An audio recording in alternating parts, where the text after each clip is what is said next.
नमस्कार, जय श्री कृष्ण। आइए जुड़िए। हमारा खास प्रोग्राम वीडियो बनाकर आज डाल रहे हैं संडे सत्संग का। तो सबसे पहले हम अपने गुरुजन, वैष्णव जन, संत महापुरुषों के चरणों में नमन करते हैं। साथ ही भगवान श्री कृष्ण का महत्वपूर्ण श्लोक सुनाते हैं, सुनिए। वसुदेवम सूतम देवम कंस चाणूरमर्दनम देवकी परमानंदम कृष्णम वंदे जगत गुरुम। मैं भगवान श्री कृष्ण के चरणों में नमन करता हूँ, जो इस जगत के गुरु हैं। अब देखिए, हमारा 16 अध्याय तक खत्म हो गया, 17वां अध्याय और 18वां दूग अध्याय बच गया है इस पुस्तक का। तो सुनाते हैं, सुनिए। अध्याय 17 का श्रद्धात्रय विभाग योग। त्रिविद्या भवती श्रद्धा देहिनां सा स्वभावजा सात्विकी राशि चैवतामसी चेति तृणु। श्रद्धात्रय विभाग योग कुल 28 श्लोकों का अध्याय है। अध्याय 16 के अंतिम 2 श्लोकों में शास्त्र विधि का त्याग कर कामना को वशीत होकर कार्य करने से श्रेष्ठ गति प्राप्त न करना तथा कर्तव्य और अकर्तव्य के संबंध में शास्त्र ही प्रमाण है का उल्लेख ही श्री भगवान द्वारा किया गया है। अध्याय के आरंभ में अर्जुन ने यह पूछा कि शास्त्र विधि को छोड़कर श्रद्धापूर्वक जो पूजन यजन या भजन करते हैं, उसकी स्थिति सात्विकी, राजसी अथवा तामसी कौन सी होती है। श्री भगवान ने तीनों प्रकार की श्रद्धा का विशद विवेचन किया, जिस कारण से इस अध्याय का नाम श्रद्धात्रय विभाग योग है। इसका संबंध कर्म योगी की दिनचर्या संबंधित है। मानव मूल्यों से प्रोत स्वावलंबन और सहयोग वाली जीवन शैली का वर्णन है। श्री भगवान ने कहा, देहधारियों की स्वभाव से उत्पन्न श्रद्धा 3 प्रकार सात्विकी, राजसी और तामसी होती है। भारत, उस श्रद्धा को सुनो। सभी को श्रद्धा अंतःकरण के अनुरूप होती है। वह पुरुष मानव जीवन श्रद्धामय है। जिसकी जैसी श्रद्धा है वह उसी प्रकार होता है। सात्विकी लोग देवताओं का, राजसी लोग यक्ष राक्षसों का और प्रेत भूतादि का अन्न भजन तामसी लोग करते हैं। जो लोग काम राग से युक्त दम अहंकार पूर्वक शास्त्र विधि रहित घोर तप करते हैं, शरीर स्थित भूत समुदाय, शरीर मन इंद्रियां पंच महाभूतादि तथा मुझको कृष करने वाले हैं, उनका आत्मा को आसुरी निश्चय वाले जानो। सभी का आहार यज्ञ तप तथा दान तीन प्रकार का होता है। इसके भेद सुनो। और भेद सुनने से पहले साथियों हम बता दें, इसका अंत में बहुत ही महत्वपूर्ण जातिगत जनगणना जो हो रही है राष्ट्रीय जनगणना में, उसमें ओबीसी की क्या पोजीशन है, उसके बारे में महत्वपूर्ण बात बताएंगे, सुनिए। अतः आयु, अंतःकरण बल, आरोग्य, सुख और प्राप्ति को बढ़ाने वाला, रसीला, चिकना, स्थिर मन को प्रिय आहार सात्विक को प्रिय होता है। कड़वा, खट्टा, नमकीन, अति गर्म, तीखा, रूखा, दाव उत्पन्न करने वाला, दुख शोक रोग प्रदान करने वाला आहार राशि वृत्ति वाले को अच्छा लगता है। अधपका, रसहीन, दुर्गंध युक्त, बासी, जूठा, अपवित्र भोजन तामसी को प्रिय होता है। 3 प्रकार का श्रद्धायुक्त यज्ञ तप और दान का वर्णन है। यज्ञ कर्म के अंतर्गत सभी नियमबद्ध पवित्र अनुष्ठान आते हैं, जिनसे दिव्य आध्यात्मिक अनुभव प्राप्त होते हैं। कार्य की सफलता हेतु मन और इंद्रियों की एकाग्रता और कठिन परिश्रम ही तप है। दान, प्रत्येक व्यक्ति समाज का ऋणी है, अतः कमाई का कुछ भाग समाज हित में लगाना दान है। दान ईश्वर की ओर उन्मुख करता है, संग्रह संसार की ओर चलता है। शास्त्र विधि से नियत फल की कामना के रहित करना ही कर्तव्य है। इस प्रकार मन का समाधान कर जो यज्ञ किया जाता है वह सात्विक होता है। हे भरत, शेष फल को दृष्टि में रखकर और दंभ के लिए भी जो यज्ञ कार्य किया जाता है उसे राजस मानो। विधि रहित, अनुदान रहित, मंत्र रहित, दक्षिणा रहित, अश्रद्धा पूर्वक किए गए यज्ञ को तामस कहते हैं। देवता, द्विज, गुरु, विद्वान का पूजन, पवित्रता, सरलता, ब्रह्मचर्य और हिंसा को शारीरिक तप कहा जाता है।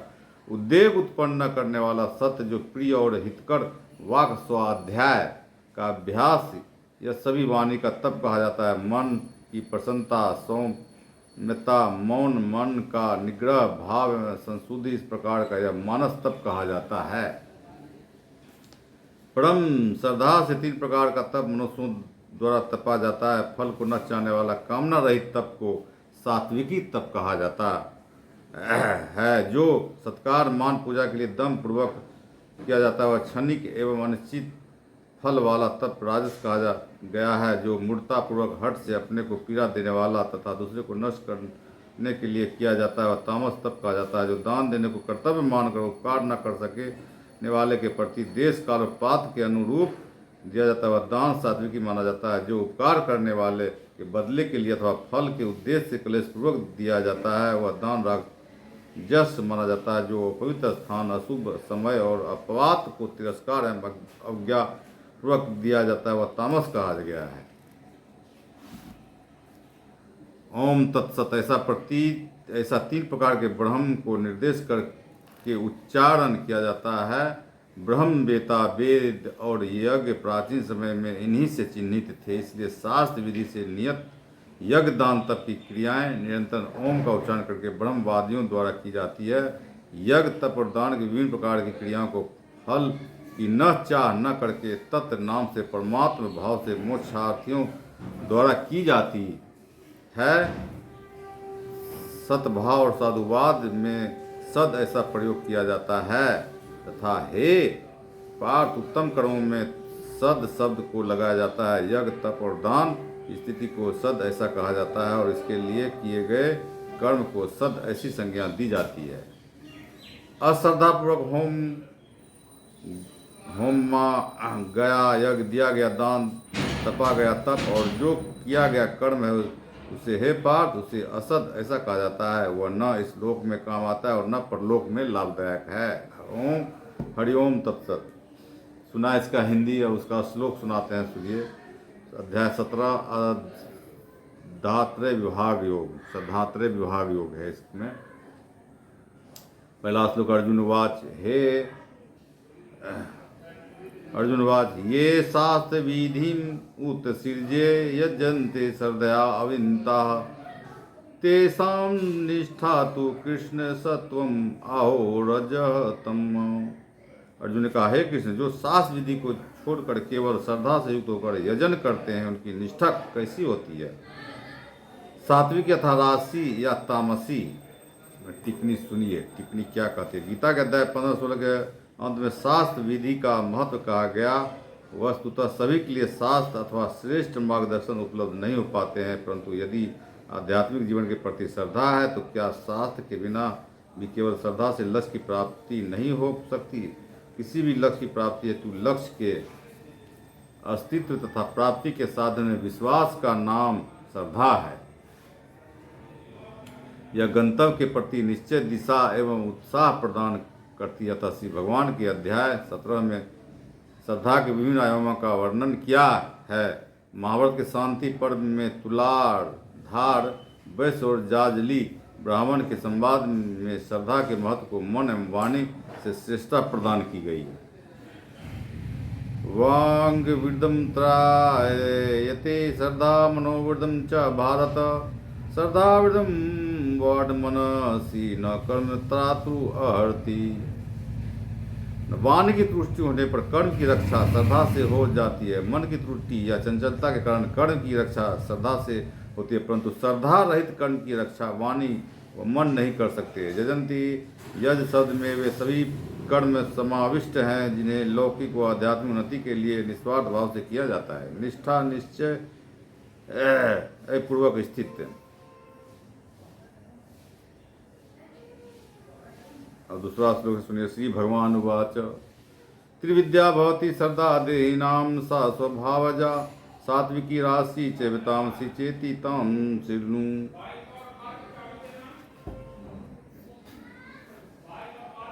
तो इसका अर्थ है, सूर्य श्री भगवान ने कहा, देहधारियों की अस्वाभाविक श्रद्धा सात्विकी और राशि तथा तामस ऐसे 3 प्रकार की ही होती है, उसको सुनो। तीसरा श्लोक सुनिए। सत्वानुरूपा सर्वस्य श्रद्धा भवति भारत, श्रद्धा मयोऽयं पुरुषो यो यच्छुद्ध स एव सः। हे भारत, सबकी श्रद्धा उनके अंतःकरण के अनुरूप होती है। जीव श्रद्धामय है, जो जिस श्रद्धा वाला है वह भी वही है। टिप्पणी है। सत्वागुण अंतःकरण स्वभाव संस्कार के अनुरूप यज्ञ की सफलता श्रद्धा पर निर्भर है। गोस्वामी जी ने मानस में ज्ञान दीप को प्रज्वलित करने की विधि को का सुंदर वर्णन किया है। सात्विक श्रद्धा एक ज्ञान प्राप्ति का प्रथम सोपान है। सात्विक श्रद्धा धेनु सुहाई, जय हरि कृपा हृदय बस आई।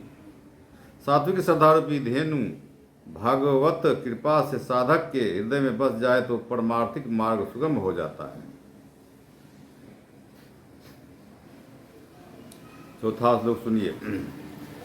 यजन्ते सात्विका देवान यक्षराक्षांसि रजसाः, प्रेतान् भूतगणान् च अन्ये यजन्ते तामसा जनाः।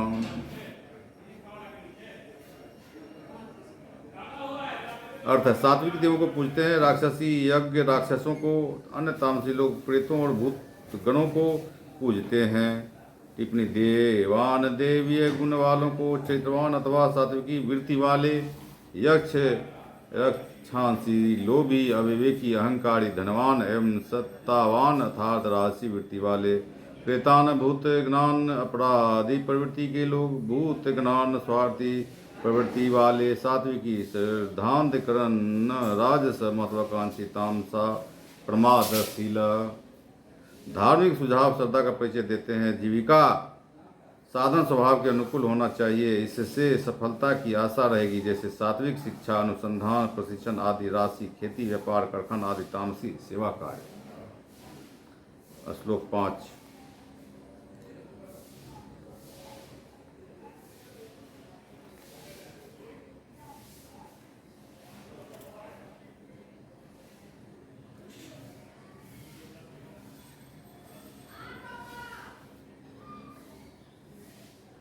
सुनिए श्लोक 5।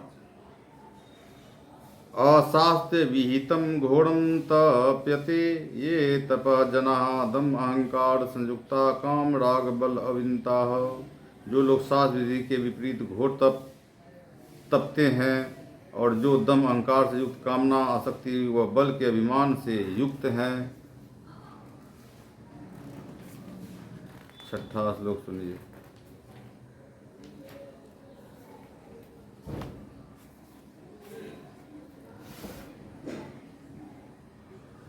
कर्षयन्त शरीरस्थं भूतग्राम चेतसा माचैवान्त शरीरस्थं तान्विन्दर सुरनिश्यान।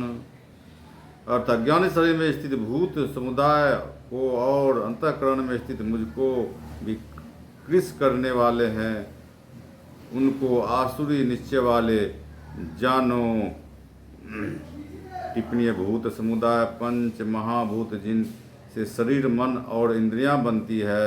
भूत समुदाय को नष्ट देना अर्थात वह शारीरिक कष्ट सहना है। पंच महाभूत ही वह शरीर के रूप में प्रकट है, जबकि अंतः शरीर के अंतर्गत अंतःकरण है जिसमें परमात्मा ही विद्यमान रहता है। आसु प्राणों को कहते हैं। ईर अर्थात रक्षा करने वाला। इस प्रकार प्राण पोषण परायण लोगों को असुर कहते हैं। माम मुझको अर्थात आत्मा को, आत्मिक गुणों को अर्थात अधोगति में डालकर आंतरिक कष्ट सहते हैं। 7वां श्लोक सुनिए। आहारः तु अपि सर्वस्य त्रिविधः भवति प्रिय, यज्ञ तपः तथा दानं तेषां भेदम इवं शृणु। सभी का आहार भी केवल 3 प्रकार से प्रिय होता है, उसी प्रकार यज्ञ तप दान भी 3 प्रकार के होते हैं, उनके इस भेद को सुनो।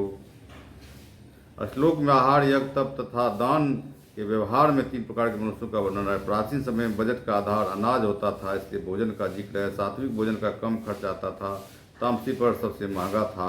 गुणकारी और सस्ता सात्विक भोजन है। चटपटे मसाले बाहर से आते हैं, कारीगर भी कुशल हो, अतः राशि भोजन महंगा है। तामसी भोजन वाली सामग्री पैक्ड रसहीन जूस तथा बहुत महंगा होता है। इसमें मांस मछली आदि हैं। संसार के सभी पदार्थ प्रकृति के गुणों से उत्पन्न है। शरीर और मन को भोजन तथा उसको प्राप्त करने की विधि भी प्रभावित करते हैं। आधुनिक विज्ञान में केवल कैलोरी ऊर्जा सिद्धांत के आधार पर मुख्यतया स्थूल आधार की व्याख्या है, परंतु भारतीय मनुष्यों द्वारा सुस्त शरीर पर पड़ने वाले प्रभाव को भी ध्यान में रखा गया है। चलिए अब 8वां श्लोक सुनिए। आयु सत्व बल आरोग्य सुख प्रीति विविधना रसः स्निग्धा स्थिरानंद आहारः सात्विक प्रिय। आयु सत बल आरोग्य सुख प्रीति बढ़ाने वाला, रसीला चिकनाई वाला, स्थिरता प्रदान करने वाला, रुचिकर आहार सात्विक को प्रिय होता है।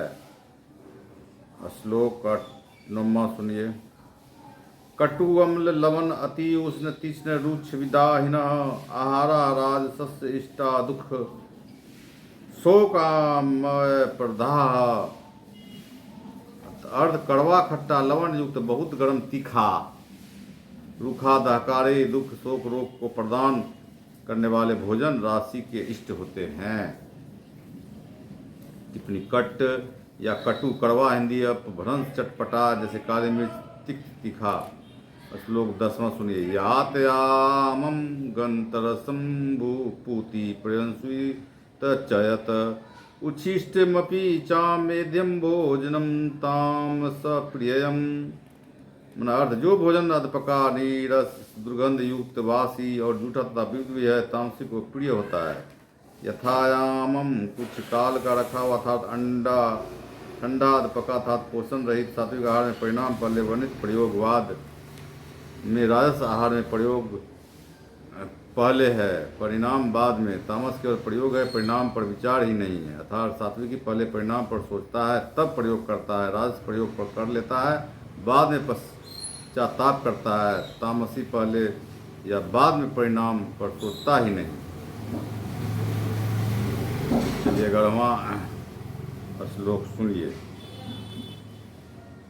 अफल आकांड छिभी यज्ञ विधि दृष्ट युज्यते यष्टव्यम एवेति मनः समाधाय स सात्विकः। फलाकांक्षा रहित यज्ञ करना ही कर्तव्य है, ऐसा मन में समाधान करके विधि दृष्टि से जो यज्ञ किया जाता है वह सात्विक है। विधि दृष्टि अनंत विधि दृष्ट पाठ है। विधि दृष्टि तात्पर्य शास्त्र विधि से है। कर्मों का वर्गीकरण 4 प्रकार से किया गया है।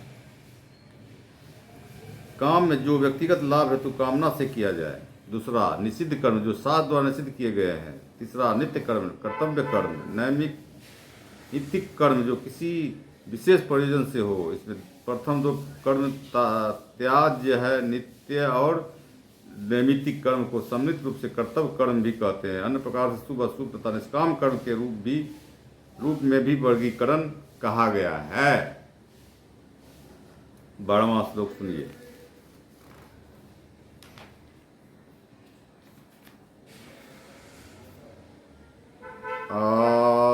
भीसंध्यातु फलं दम्भार्थमपि चैव यत् ईजते भरत श्रेष्ठ तम यज्ञम विधि राजसम।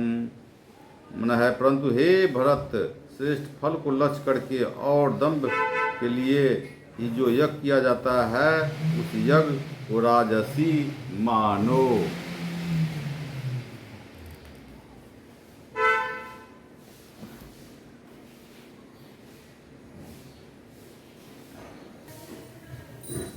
साथियों अभी यहाँ तक ही रखेंगे। आपको श्रीमद् भगवत गीता का श्लोक उसके आगे एपिसोड में सुनाएंगे। साथियों हम बता रहे थे महत्वपूर्ण बात जो आज हम करने वाले हैं, जो प्रिंट मीडिया में भी और इलेक्ट्रॉनिक मीडिया में तो चलता नहीं है। और ख़ास बात है जातिगत जनगणना तो राष्ट्रीय जनगणना तो 2027 का शुरू होने वाला है। उसमें सबसे जो अहम बात है कि ओबीसी के लिए कॉलम नहीं है, उसका स्पष्ट कोड नहीं है। तो और एसटी वर्ग के लिए तो जानते हैं एससी में शेड्यूल कास्ट में भी कई जाति होते हैं और एसटी शेड्यूल टाइप में भी कई जात होते हैं मिला करके, और ओबीसी में भी कई वर्ग है ओबीसी उसमें भी कई जात होता है। तो उसके गिनती होगी कि नहीं होगी इसमें जैसे ही सरकार का फ्रेम नज़र आता है, क्योंकि एसटी और सीधा कास्ट का है उसमें कॉलम नहीं है और उसका कॉलम नहीं रहने के कारण उसकी गिनती कैसी होगी ये सरकार स्पष्ट नहीं बताएगी है अभी, बाद में कैसे इसका करेगी। तो ये सभी को बात उठाना चाहिए, खास करके की जाती है। ओबीसी कोड कॉलम नहीं है, यह नौकरशाह आगे क्या करेगा कि 2011 की जनगणना हुई थी उसकी तौर पर टाल मटोल करते का उसमें जो उसकी फरेब नीति आ रही है उससे उसकी संदिग्ध लग रहा है कि आगे इसको फिर टालमटोल में 2 साल 4 साल आगे करेगी और पेंडिंग में रखेगी। इस वजह से इस बात को लेकर के सभी को, जो ओबीसी मोर्चा चलाते हैं, चाहे पिछड़ा वर्ग संघ चलाते हैं, महासंघ चलाते हैं, बिहार में भी, यूपी में भी और दिल्ली में भी, उस सबको इस बात को उठाना चाहिए। खास करके इस ओबीसी के कॉलम नहीं होने के कारण जनगणना में, राष्ट्रीय जनगणना जो हो रही है 2027 का नाम दिया गया है, इसमें सबको इस बात को उठाना चाहिए। खास करके विपक्षी पार्टी को भी, खैर कांग्रेस की विपक्षी पार्टी है, यूपी में चुनाव के मद्देनज़र कुछ कुछ बात उठा रही है, लेकिन प्रमुखता से नहीं उठा रही है। और उसमें होना चाहिए, उसमें कॉलम होना चाहिए, स्पष्ट कोड होना चाहिए ओबीसी के लिए, तब ना स्पष्ट होगा कि हाँ ओबीसी का भी गिनती होगी।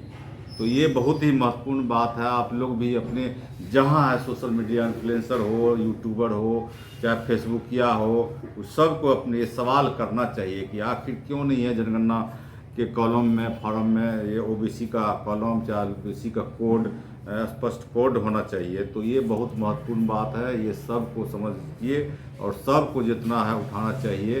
ये आने वाले जो समय है 2027 में कब प्रकाशित होगी जनगणना, ये भी सवाल उठाना चाहिए।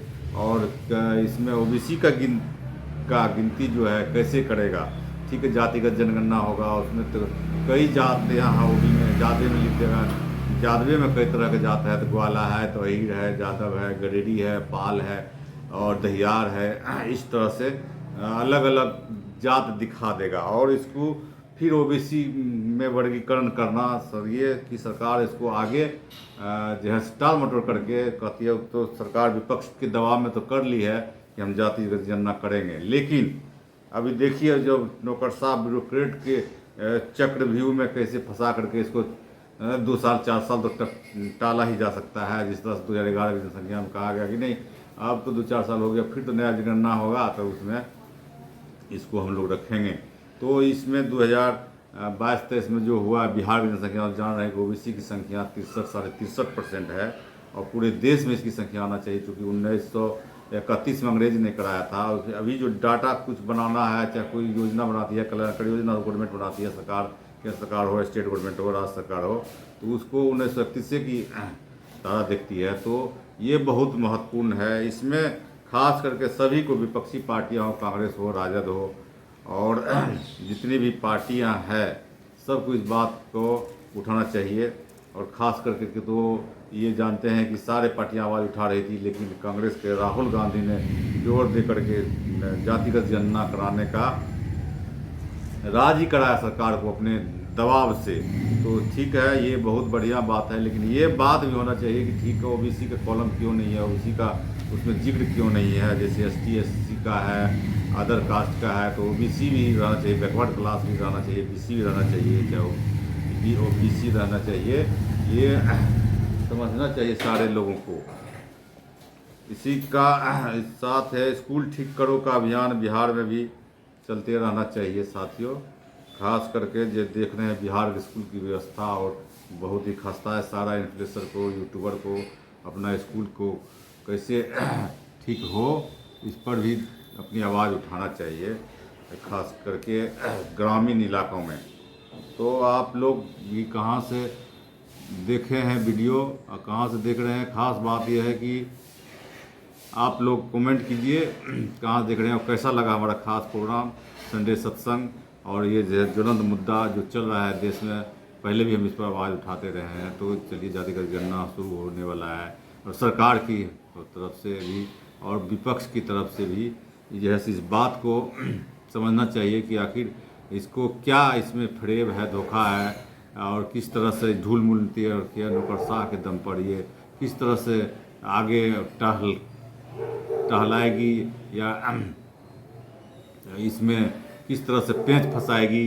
ये सब बात को ध्यान में रख करके इस बात को अभी से उठाने से अभी जो है से जो शुरू हो रहा है तो उसमें कुछ सुधार करके शुरू हो सकता है। ये बहुत ही महत्वपूर्ण बात है, इस बात को समझिए और वक्त के साथ उठने से ये काम होता। देख रहे हैं देश भर में अगर पूरे ओबीसी इस बात को लेकर के सड़क पर आ जाता है तो कितनी बड़ा जो है से आंदोलन खड़ा हो सकता है। इस बात को देखकर खाली आवाज़ उठाने से सब कुछ होने वाला है। तो आप लोग भी जो है उठाइए। और सबसे अंतिम बात कर देते हैं, कहाँ चैनल पर, हमारे channel YouTube Jawahar Lal official, पर पहली बार आया है तो चैनल को सब्सक्राइब कर दीजिए, बेल आइकन घंटी भी दबा दीजिए टन से। अब बाकी अपने दोस्त यार को भी शेयर कीजिए ज़्यादा से ज़्यादा लोगों को, ताकि सभी के पास ये आवाज़ पहुँचे। इसी के साथ जय हिंद, जय श्री कृष्ण। फिर मिलेंगे अगले नेक्स्ट संडे सत्संग।